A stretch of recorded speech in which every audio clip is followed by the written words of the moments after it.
신약성경 16쪽에 마태복음 11장 2절에서 12절 말씀까지 우리 한 절씩 교독하겠습니다.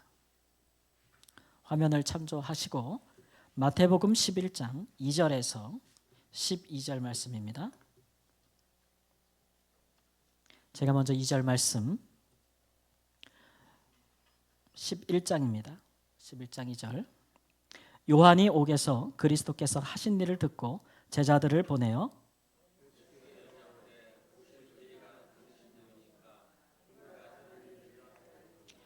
예수께서 대답하여 이르시되 너희가 가서 듣고 보는 것을 요한에게 알리되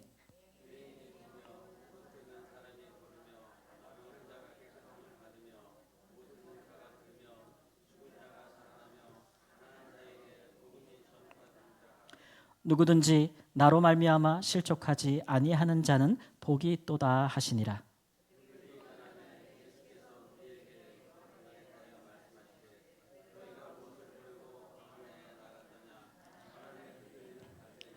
그러면 너희가 무엇을 보려고 나갔더냐? 부드러운 옷 입은 사람이냐? 부드러운 옷을 입은 사람들은 왕궁에 있느니라.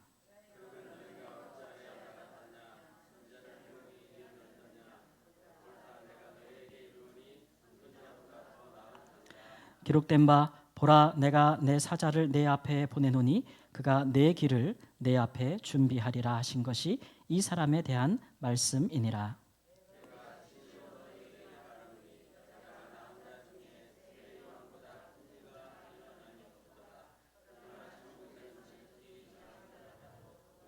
함께 읽습니다. 세례 요한의 때부터 지금까지 천국은 침노를 당하나니 침노하는 자는 빼앗느니라. 아멘. 다 같이 읽으시는데 한 사람이 읽는 것처럼 이렇게 해주시네요.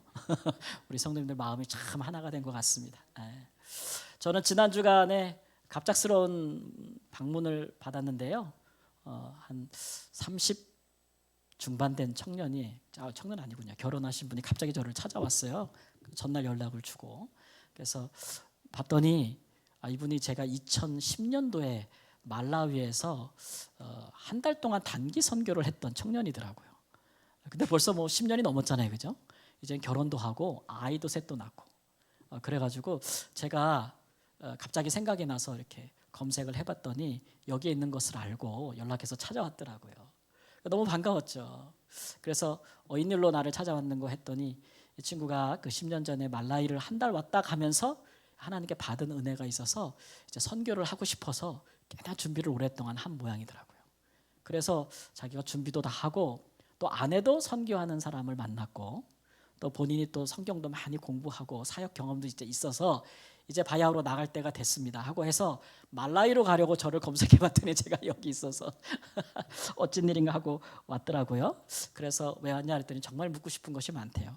왜 안 그러겠어요? 애들 셋 데리고 아내 데리고 아프리카로 선교를 가려고 하니 얼마나 궁금한 것도 많고 알고 싶은 것도 많겠어요. 다른 선교사님들이나 목사님들 만나서 물어봤더니 선교에 대해서 다 좋은 얘기만 해주신다는 거예요. 선교하는 것이 얼마나 하나님께 큰 영광이고 기쁜 일인 줄 아느냐. 가서 복음을 전할 때 큰 역사가 있다. 막 이런 얘기만 해주시는데 실제로 자기는 선교할 때 실제로 일어나는 어떤 일들에 대해서 정말 알고 싶다는 거예요. 그래서 저를 찾아왔대요.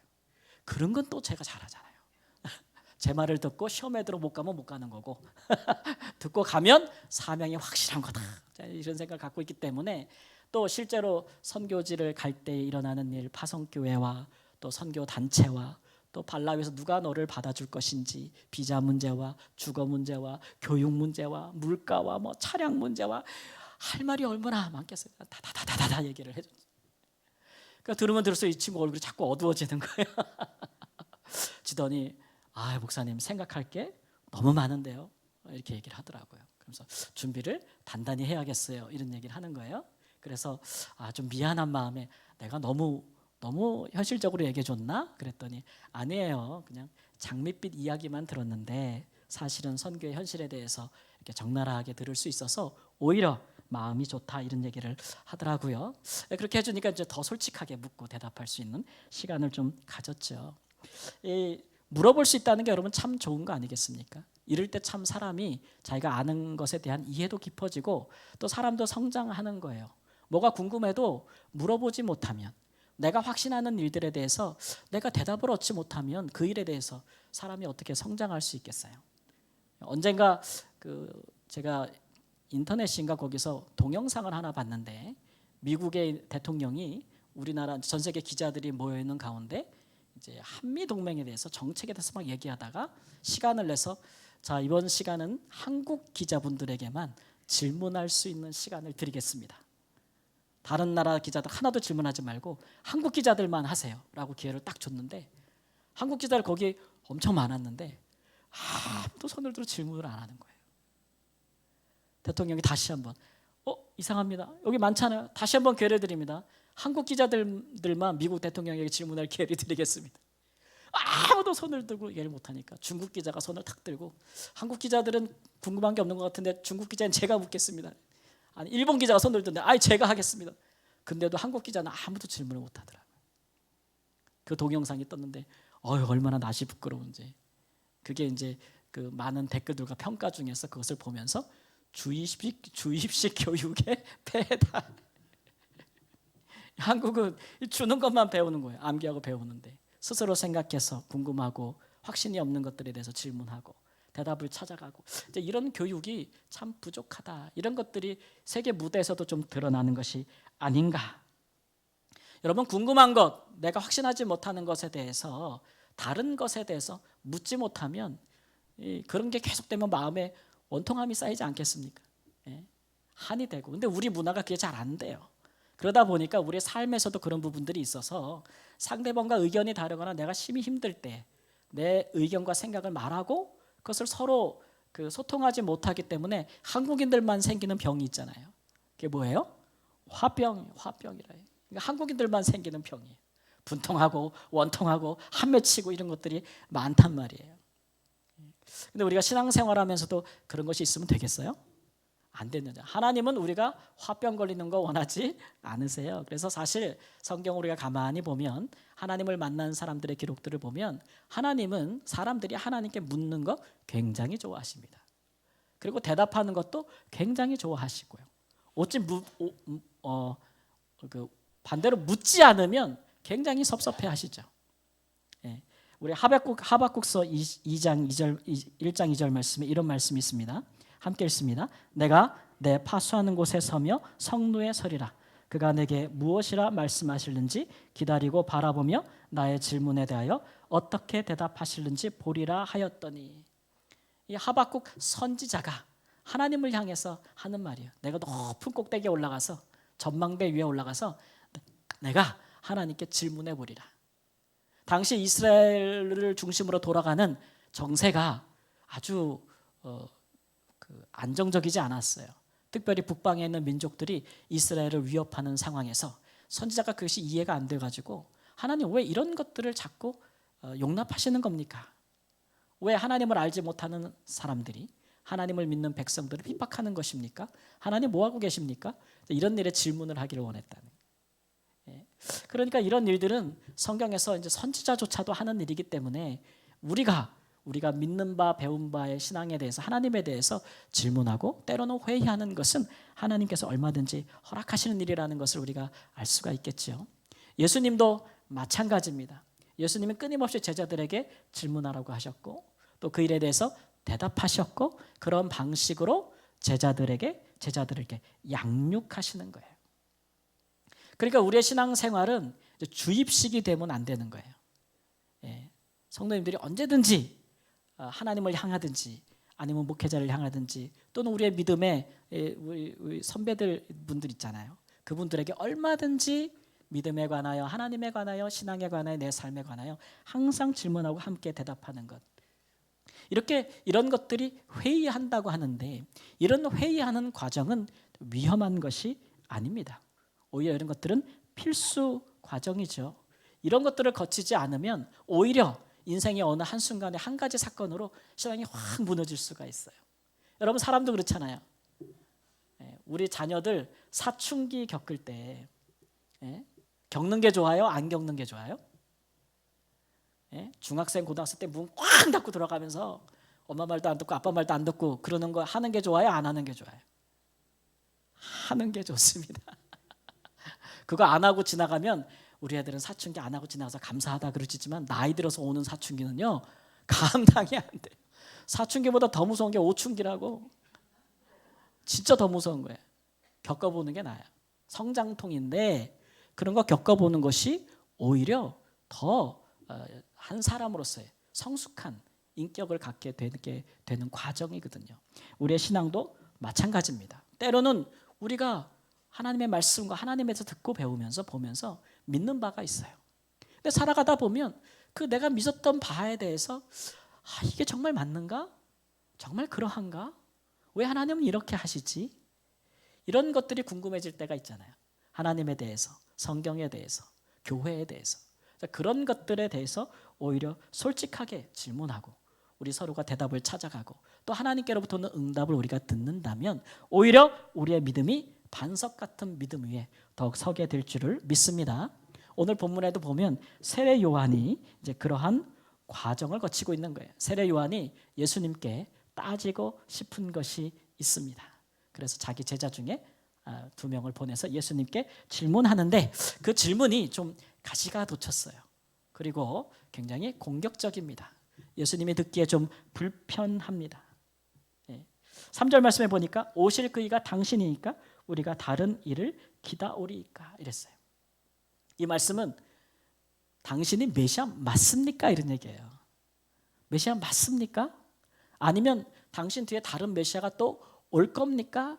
이렇게 묻고 있는 거니까 세례 요한에게는 지금 예수님이 하나님께서 보내신 그리스도 메시아라는 것에 대해서 지금 살짝 뭐가 생긴 거예요? 물음표가 생긴 거예요.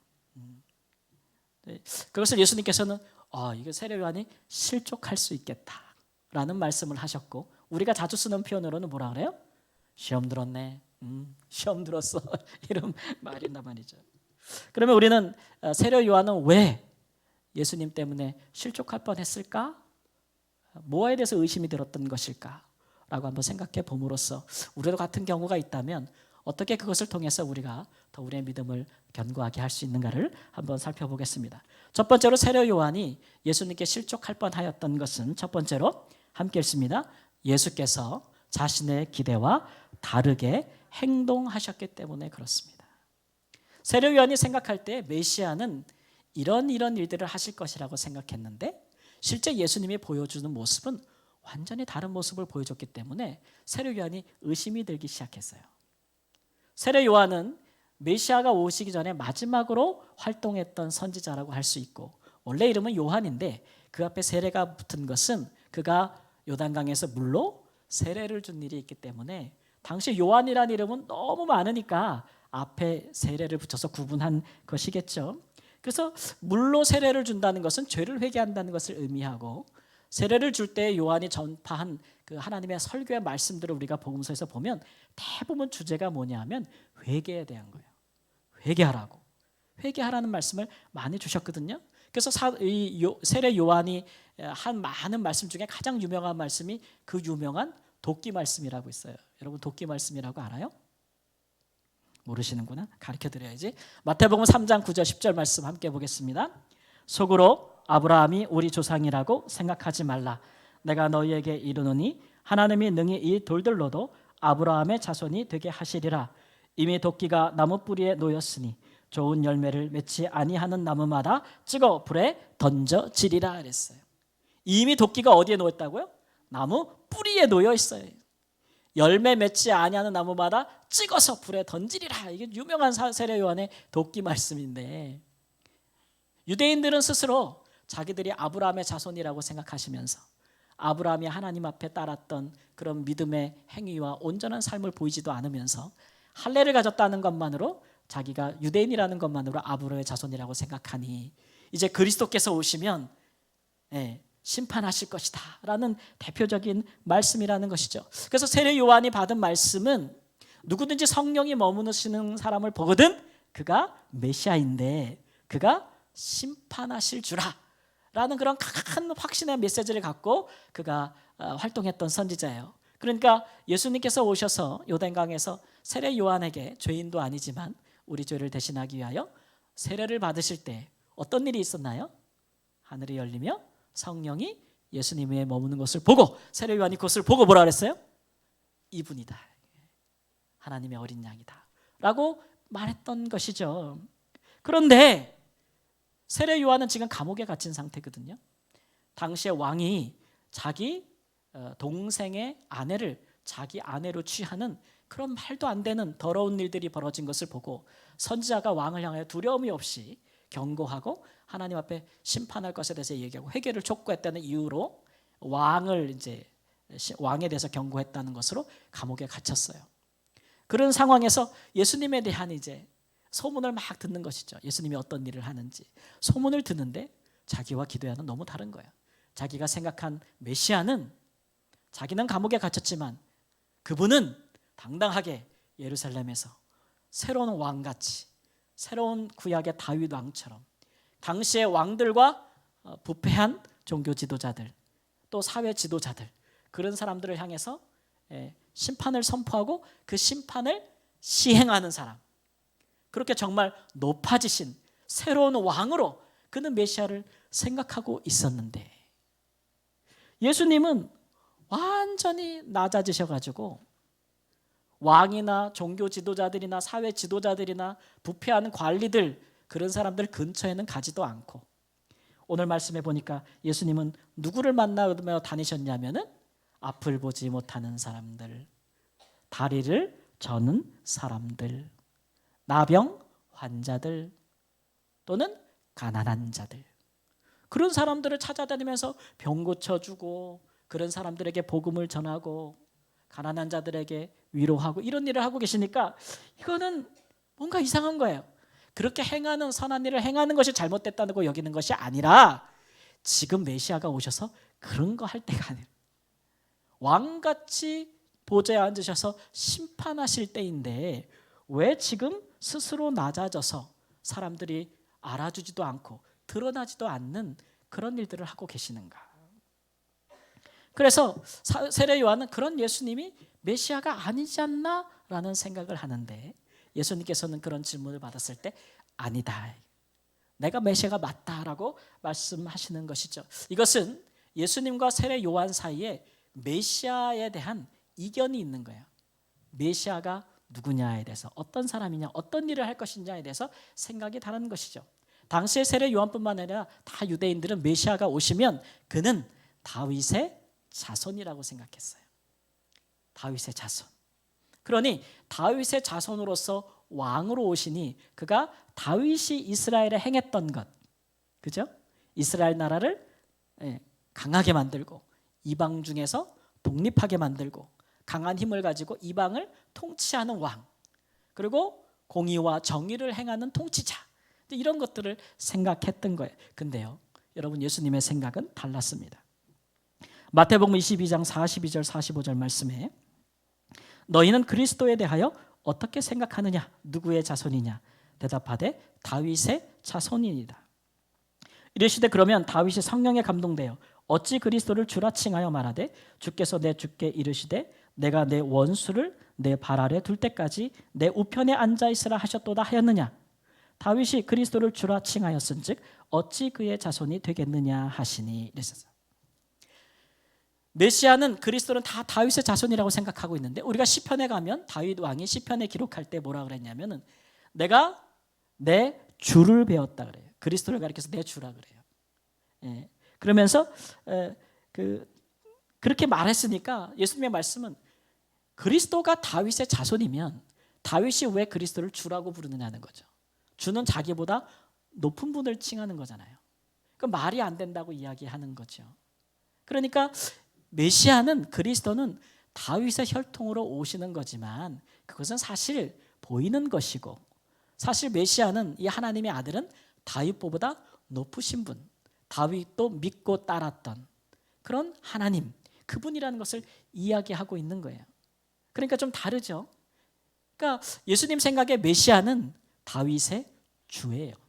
사람들의 생각은 다윗의 자손이고, 이렇게 서로 다르니 하는 일도 다르겠죠. 다윗의 자손은 다윗과 같은 일을 할 것이고, 다윗보다 높으신 주님은 다윗보다 더 위대한 일을 행하시겠죠. 그의 통치도 다르시겠죠. 그러니까 다윗처럼 세례 요한이 기대했던 것처럼 이 세상의 통치권을 다스리고 갖는 왕이 아니라 그보다 더 높으신 일들을 행하신다. 그게 뭐냐면 내가 내 원수를 내 발에 둘 때까지. 이 얘기는 뭐냐면 창세기 3장 15절 말씀에 보면 하나님께서 아담이 타락한 후에 약속하시기를 메시아가 오면, 구원자가 오면 뭐 한다 그랬어요? 원수의 머리를, 뱀의 머리를 밟으리라, 사탄의 머리를 밟으리라 하셨잖아요. 예수님께서 이 땅에 오셔서 하는 일은 그냥 정치적인 어떤 통치나 행보가 아니에요. 인간을 영원히 괴롭히고 고통 가운데 있는 죄와 사망, 사단의 권세를 물리치시는 일을 하는 거예요. 그렇죠? 네. 예수님의 일은 다른 거죠. 그러니까 예수님께서 지금 병든 자, 가난한 자, 이렇게 죄에 눌리고 고통받는 자, 그런 사람들에게 병을 고쳐주고 그 죄를 사하고 그들 가운데 복음을 전파하시면서 하나님의 백성이 되게 하시는 것은 하나님 나라의 통치권을 행사하고 계시는 거예요. 여러분 그렇지 않습니까? 완전히 다른 것이죠. 우리도 그럴 때가 있지 않습니까? 우리가 하나님께 생각하고 믿으면서 기대하는 바는 이런 것들이에요. 하나님께서 우리의 삶 가운데 이런 일을 행하셨으면 좋겠다. 내가 믿는 하나님 우리의 삶 가운데 이런 일들을 행하시는 것이 맞지 않겠는가? 우리의 기대와 소망이 다 있죠. 얼마나 간절해요, 우리가 기도할 때. 하나님도 그런 것을 모르시는 바는 아닙니다. 마태복음 6장 32절에서도 보면 너희 하늘 아버지께서 이 모든 것이 너희에게 있어야 할 줄을 아시느니라 그랬어요. 하나님 우리의 필요를 다 아세요. 근데 중요한 것은 우리가 생각할 때 우리가 기대하거나 소망하는 만큼이나 하나님이 그대로 이루어지지 않는다는 것을, 하나님께서 그대로 소원을 성취해 주지 않는다는 것을 우리가 신앙생활을 자꾸 경험하게 되는 거죠. 그런 것을, 그래서 우리는 뭔가 내가 잘못됐는가? 내가 왜 이렇게 하나님의 뜻과 충돌하고 있는가? 이런 일에 하나님 왜 나를 배려해 주지 않지? 라고 생각한다는 것이죠. 근데 그런 것의 대부분의 핵심은 하나님과 우리와 뜻이 달라서 그런 게 아니고요. 하나님의 생각이 우리 생각보다 높기 때문에 그래요. 세례 요한과 비교해보면 똑같은 거예요. 그래서 이사야 55장 8절 9절 말씀 함께 읽습니다. 이는 내 생각이 너희의 생각과 다르며 내 길은 너희의 길과 다름이니라. 여호와의 말씀이니라. 이는 하늘이 땅보다 높음같이 내 길은 너희의 길보다 높으며 내 생각은 너희의 생각보다 높은 것이니라. 하나님이 생각하실 때에 신앙생활이라는 것은 근본적으로 여러분 그렇습니다. 신앙생활은 무엇이냐? 그러면 예수님을 믿고 그를 따르는 거예요. 그렇죠? 예수님을 믿고 따르는 게 신앙생활이에요. 그래서 신앙생활에서 가장 중요한 것은 예수님을 믿어야 되니까 예수님이 하셨던 말씀과 예수님이 하셨던 일들을 보고 듣는 일이 굉장히 중요하죠. 그게 가장 우선순위예요. 예수님을 따르는 것, 그것을 보는 것. 그리고 나서 우리가 예수님을 믿고 따를 때에 우리가 내 인생에 필요한 것이나 우리의 필요나 소원이나 이런 것들은 꼭 중요한 일이지만 그 신앙생활의 목적보다는 뒤로 밀리는 우선순위를 갖고 있는 거죠. 그런 일들에 대해서 하나님께서 결정하시고 준행하는 일에 우리보다 하나님의 생각이 높다, 이런 얘기예요. 우리도 보면 인간 사이에 살아갈 때 경험상의 차이나 지식의 차이로 인해서 생각이 다름이 있잖아요. 이번 주간에 저희 말라위에서 이제 전 떠나는데 자꾸 연락이 오는데 같이 일했던 우리 간호사 선교사님이 저한테 카톡을 보냈어요. 제가 오기 전에 클리닉을 공사를, 어린이 병원을 공사를 완공하고 왔는데 아직도 허가가 안 났다고, 거기가. 그래가지고 이게 막 보냈는데 왜 허가가 안 났냐 그랬더니 그 땅이, 그 클리닉이 세워진 땅이 어떤 그 현지인이 우리에게 오래전에 이렇게 기부한 땅이에요. 내가 땅이 있는데 오랫동안 아무것도 할 거 없고 도시 빈민 지역이니 여기서 뭘 하겠느냐. 그러니까 이렇게 선교사님이 와서 우리 지역을 위해서 좋은 일을 해줄 수 좀 해달라고 해서 이렇게 헌물한 거죠. 그 땅을 받았는데 이제 시간이 지나다 보니까 거기에 어린이들, 영유아들을 위한 마마센터도 세워지고 고아들을 위해서 또 거기에 이제 어린이 병원도 세워지고 여러 가지 건물들이 세워진 거예요. 그러니까 거기에 건물들이 막 쓴 것을 보니까 땅을 한 오래전에 우리한테 줬던 분이 이제 눈에 이제 눈빛이 달라진 거예요. 쟤네들 저거 하면서 저기서 돈 버는 거 아니야? 어린이 병원 하면서 돈 버는 거 아니야? 그러면서 땅값을 요구한다는 거예요. 그리고 지금 시세로. 막 이제 저희가 거기 학교도 있고 막 그러니까 얼마나 올랐겠어요? 그 지금 시세로 요구한다고 그러면서 이분이 막 글을 보니까 벌써 여기서 연기가 풀풀 나는 느낌이 보여요. 그래가지고 이걸 어떻게 해결하고 어떻게 싸우면 되겠냐고 저한테 막 선생님 생각은 어떡하냐, 선생님이 하신 일이니까 마무리를 어떻게 했을까 막 이렇게 질문을 해주셨더라고요. 이분은 싸울 생각을 단단히 갖고 계시더라고요. 근데 저는 또 생각이 다르죠. 우리가 성교하러 가서 현지인과 다투면 되겠어요? 안 되죠.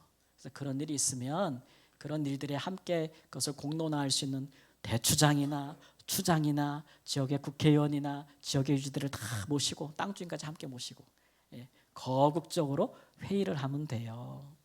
그래서 우리가 옛날 그대로 있는 그대로 설명을 하고, 그래서 우리가 어린이 병원을 세웠는데 이것은 우리의 이익을 위한, 사익을 위한 목적으로 하는 것이 아닙니다라고 충분히 설명하고, 이 일에 마을 주민들이 어떻게 참여할 수 있는지에 대해서도 이야기하면, 이게 공익시설인가를 설명하게 되면 그 추장들이 우리에게 제안을 줄 것이다. 그것을 그대로 따라서 하면 될 것이다. 이렇게 이제 대답을 해주었죠. 그런 걸 제가 이제 이번 주간에 했는데 그거 하면서 느낀 것이 그렇더라고요. 사람도 생각이 달라요. 아는 바와 경험에 따라서 생각이 다른데, 그러니까 다른 게 틀린 것은 아니잖아요. 더 많이 아는 사람이 더 좋은 제안을 해줄 수 있는 거잖아요. 하나님도 그런 거예요. 우리는 당장 지금 이게 급해. 당장 이게 해결돼야 하나님이 계신 것 같고, 내 믿음이 인정받는 것 같고, 내 기도가 응답받는 것 같고 그래요. 그런데 우리 하나님께서는 우리보다 더 높은 생각을 가지고 계시다라는 것이죠. 사랑하는 성도 여러분, 하나님께서 우리의 간절한 소망과 때로는 달리 행하실 때가 있습니다. 그때 우리 좀 힘들죠. 그리고 우리 신앙생활에 회의도 들 수 있겠습니다. 그러나 그때 우리가 하나님 앞에 진솔하게 묻고 나아간다면 우리 하나님께서는 예수님께서 하신 똑같은 말씀을 하실 수 있습니다. 일단은 하나님께서 하시는 일을 듣고 보란 얘기죠. 하나님이 하시는 일을 듣고 지켜보라. 다른 것은 틀린 것은 아니고 하나님께서 우리와 더 좋은 계획, 더 높은 생각들을 가지고 계실 거니까요. 그러면서 그러니 그런 일로는 실족하지 말아라. 한번 같이 해볼까요? 실족하지 말아라. 실족하지 말아라. 그래서 우리가 잠잠히 하나님께서 하시는 일들을 듣고 지켜본다면 그 결과로 인해서 나중에 우리의 소망이 이루어지는 것보다 더 좋은 일들을 우리가 보게 될 것이고, 또 하나님께서 우리를 통해서 우리의 믿음을 그런 일을 통해서 더 견고하게 하실 줄을 믿습니다. 두 번째, 세례 요한은 왜 예수님 때문에 실족할 뻔했는가 보면은, 둘째, 예수님께서 요한을 구하려고 하지 않았기 때문에 그렇습니다. 요한은 지금 어디에 있다고요? 감옥에 있어요. 예수님께서 빨리 왕이 되시든 어떤 힘과 권력을 쟁취하시면 요한도 감옥에서 구원해낼 수 있는 거잖아요. 그렇죠? 선지자를 구해낼 수도 있는 상황. 요한은 지금 언제 죽을지 모르는, 오늘 처형당할 수도 있고 내일 처형당할 수도 있는 그런 상황인데, 근데 그러니까 뭐 사람이 이런 마음이 막 요동치지 않겠어요? 그런 상황에 자기의 모든 기대와 소망이 이제 예수님께만 있는 상황이에요. 지금 세례 요한은. 그런데 예수님이 하신다는 얘기를 들어보니까 예수님의 행보가 굉장히 소극적이고 심지어는 생각할 때 도피적이에요.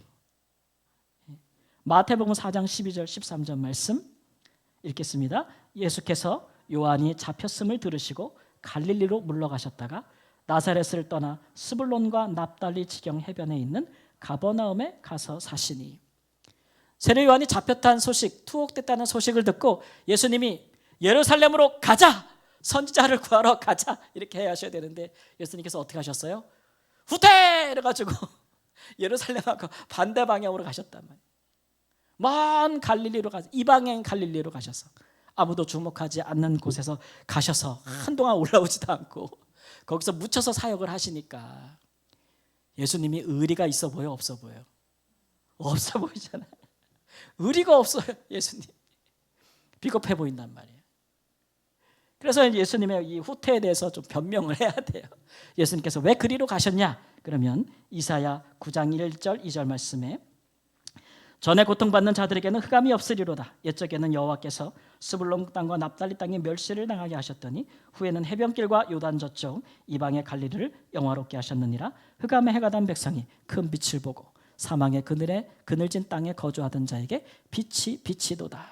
이건 이사야 선지자가 메시아가 오실 때 어디서 어떻게 사역할지에 대해서 예언한 말씀이에요. 아무도 그렇게 기대하지 않는 곳, 사람들이 다 멸시하는 땅, 그 땅에 가서 그 사람들을 위해서, 흑암에 있는 백성들을 위하여 메시아가 빛처럼 사역할 것이다 라는 예언인데, 예수님은 이 말씀을 성취하시기 위해서 그곳으로 가신 것이죠. 여러분 묻겠습니다. 선지자가 누릴 수 있는 가장 큰 영광은 뭘까요? 선지자가 누릴 수 있는 가장 큰 상급은 뭘까요? 목숨을 살림을 받는 일일까요? 여러분 선지자는 뭐 하는 사람입니까? 선지자는 제도권에 있는 사람들이 아니에요. 왕이나 제사장들하고는 달라요. 이 사람들은 왕이 타락하고 제사장이 타락할 때 목숨 걸고 하나님 말씀을 받아서 가가지고 왕과 제사장을 향해서 심판을 선포하는 사람들이 선지자들이에요. 아시죠? 그러니까 이 선지자에게 가장 큰 영광은 뭐예요? 하나님이 내게 주사 내 입에서 나가게 하신 그 말씀이 그대로 뭐 하는 것? 성취되는 것. 그 일이 선지자에게는 가장 큰 영광이었어요. 그러니까 이게 사람의 마음으로 이 직무를 수행하기가 쉬워요, 어려워요? 어렵죠. 목숨을 내놓을 수 있는 일이기 때문에 아무나 하나님이 일에 사용하지 않고, 또 누군가를 사용하시려고 하면 하나님께서 성령으로 충만하게 하셔서 목숨 내놓고 이 일을 하게 하셨단 말이에요. 그러니까 요한이 그러한 선지자라면 지금 내가 죽고 살고 하는 문제가 중요한 것이 아니고 예수님을 통해서 많은 선지자들이 구약에 메시아가 하실 일에 대해서 예수님께서 그 예언대로 하고 계시는가, 그게 더 중요한 문제가 되겠죠. 중요한 것은 예수님이 요한을 구하려고 하지 않았다는 거예요. 12절 말씀에 그 비밀이 담겨 있는데 12절 말씀 함께 읽습니다. 세례 요한의 때부터 지금까지 천국은 침노를 당하나니 침노하는 자는 빼앗느니라 그랬어요. 천국은 침노를 당한다. 이걸 좀 풀어하면 천국은, 하나님 나라는 폭력으로 고통당한다는 얘기예요. 요한의 때부터. 이 얘기는 뭐예요? 세례 요한부터 예수님을 거쳐서 하나님 나라를 이 땅 가운데 세우기 위해서 그분들이 많은 선한 일을 행하고 많은 죄를 용서하고 많은 자들의 병을 고쳐주고 하고 계신데, 문제는 그 세워지는 하나님 나라를 폭력으로 제압하려고 하는 일들이 일어나고 있다는 거예요. 그것들에 대해서 이야기하시는 거죠. 그래서 이 일에 대해서 예수님은 이 세례 요한을 자기랑 운명 공동체를 보셨어요. 예수님 자신도 이 폭력의 희생자가 될 것을 아셨어요. 그렇죠? 그래서 예수님이 정말 비겁하게 세례 요한의 죽음을 외면하고 자기가 살기 위해서 도망가신 것은 아니고, 우리가 알거니와 예수님도 자기를 향한 이 땅에 하나님 나라를 세우기 위해서 자기가 당해야 할 고난과 고통을 몸소 짊어지신 분이잖아요. 그게 바로 우리가 십자가의 죽음이 아니겠어요? 잘 알고 있어요. 예수님은 비겁하지 않아요. 근데 예수님께서 세례 요한의 죽음에 대해서 별도의 행위를 하지 않은 것은 세례 요한의 직무가 뭐냐면 메시아가 이분이다라고 가르치는 역할. 그죠? 사자예요. 메시아의 사자. 메시아 바로 앞에 온 사람. 그러니 메시아랑 메시아의 사자가 뭐예요? 하나죠. 하나. 그러니까 하나님 나라를 위하여 고통받을 것에 대해서 받아들이신 거예요. 또 그렇게 하나님의 나라가 이루어질 것에 대해서 예수님 인정하고 계셨던 것이고, 그렇다고 해서 하나님께서 세례 요한에 다 등 돌린 것은 아니고 구하지는 않으시지만, 그러나 그에 대하여 말씀하시기를 세례 요한보다 큰 이가 없다. 여자가 낳은 자 중에 이보다 더 큰 이가 없으며 지금 많은 오간 선지자 중에 이보다 더 뛰어난 자가 없다. 이렇게 칭찬하시고 그의 위대성을 오늘 우리도 알게 하신 거예요. 세례 요한이 왜 이렇게 가장 큰 자예요? 왜 그래요? 예수님을 가장 가까이서 본 선지자예요. 구약의 선지자들은 예수님 오실 메시아를 봤지만 멀리서 봤기 때문에 희미한데, 세례 요한은 바로 눈으로 봤어요. 가장 큰 영광을 누린 선지자라고 말씀하시는 것이죠. 이렇게 볼 때 하나님께서도 세례 요한을 구하지 아니하신 같이 때로는 이 땅 가운데 하나님 나라가 이루어지기 위해서 꼭 우리가 겪어야 될 고난이나 고통이 있다는 것을 인정하시는 것이죠. 그러니까 그 일들에 대해서 하나님께서 우리를 다 면하게 해주시느냐? 그런 건 아니에요. 이 땅에 하나님 나라를 이루기 위해서 살아가는 많은 하나님의 백성들 중에 우리도 있는데 하나님의 나라를 우리의 교회나 가정이나 내 마음에 이루기 위해서 우리가 치러야 될 어느 정도의 고통과 고난이 있다면 우리 하나님 그런 것들을 우리로 겪게 하시는 분이라 이거예요. 왜냐하면 고난이 없이는 이 땅 가운데 하나님의 나라가 이루어질 수 없다는 것을 우리 주님께서 미리 우리에게 보여주셨기 때문에 그렇습니다. 사도 바울은 이것을 그리스도의 남은 고난이라고 했어요. 골로새서 1장 24절 말씀에 나는 이제 너희를 위하여 받는 괴로움을 기뻐하고 그리스도의 남은 고난을 그의 몸된 교회를 위하여 내 육체에 채우노라 그랬어요. 예수님을 믿고 따라가는 우리에게 고난도 있습니다. 아멘 안 하시고 영광도 있습니다. 아유 이게 훨씬 크시네. 그러나 고난 없는 영광은 없습니다. 세상에서도 선한 일을 하거나 영광된 일을 하기 위해서 고난을 거치지 않는 사람은 없습니다. 하물며 우리가 세상 일이 아니라 하나님의 나라를 세우는 일에 있어서 어떻게 고난이 없겠어요? 말도 없죠. 말도 아니죠. 그것은. 여러분 이번 주간에 훈련소에 있는 저희 아들에서 전화가 왔습니다. 아이고 뭐 현역 간 것도 아니고 사회복무원 3주 갔는데도 뭐 이렇게 전화를 하게 해주는지. 제가 이제 논산에 있는데 제가 가기 전에 부탁했어요. 너 3주밖에 안 하니까 가서 바드 훈련은 다 받아라. 제대로 받아라. 사격도 하고 화생방도 하고 뭐 수류탄도 던지고 다 해라. 빼지 말고 그랬거든요. 근데 얘가 가기 전에 화생방은 안 하고 싶은데요. 해라. 언제 해보겠냐. 그거 왜 해야 돼요? 계속 그러는 거예요. 그래서 내려다 주고 왔는데 저 화생방 했냐? 전화 왔길래 물어봤더니 아버지 화생방 하라길래 제가 손들었어요. 저는 못합니다. 여러 해를 손들어가지고. 저는 이게 너무 예민해가지고 이게 큰일 납니다. 막 피부에 트러블 생길 수 있고 그래서 저는 화생방 못합니다. 이렇게 얘기를 했대요. 그랬더니 조교가 그래? 그러면 안 되지. 그럼 너는 뭐죠 이거? 마스크, 방독면 쓰고 들어가라. 구경만 해라 그랬대요. 그래서 신이 나서 쓰고 들어갔는데 이게 불량이어가지고 가스를 다 먹었대. 불량이어가지고 그것만 믿고 들어갔다가 그래서 제가 그랬죠. 잔머리 굴리지 마라. 내가 맨날 너한테 얘기하잖아. 잔머리 굴리지 마라. 배나 치른다. 잔머리 굴리지 말아라. 그래서 하고 나니까 어떻든 그러니까 뭐라 그래요? 뿌듯하던데요. 뿌듯하던데요. 그래. 네. 고난 당하는 거 좋아할 사람이 어디 있어요? 네. 좋아할 사람은 없죠. 몸도 괴롭고 마음도 힘든 일입니다. 그러나 우리가 선한 일들을 위해서 그 일을 겪으면 그 결과는 열매는 아주 달콤합니다.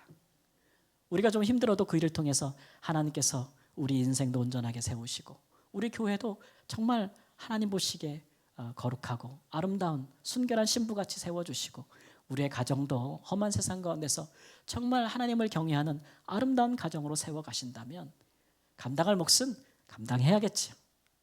그러나 그런 일들을 우리가 감당할 때 하나님께서 우리에게 주실 영광도 있습니다. 사랑하는 여러분, 십자가가 없이는 부활의 영광도 없습니다. 우리 인생을 인도하시는 주님을 향해서 우리가 불만이 터져나올 때가 있습니다. 우리가 기대한 대로 행하지 않으실 때, 내가 당하는 고난에 피할 길을 주지 않으실 때 그러할 수 있습니다. 그러나 그것이 하나님이 틀렸다는 것은 아니고 오히려 하나님 나라가 우리 가운데 더 충만히 임하도록 우리의 생각보다 높으신 하나님께서 행하시는 일이라 믿으시면, 그리고 하나님께서 행하시는 일들을 우리가 잠잠히 좀 듣고 보면서 인내한다면 우리는 실족하지 않을 수 있습니다. 지금도 하나님 나라를 이 땅에 이루기 위해서 침노당하는 일들에 대해서 감내하는 자들이 세상에 많습니다.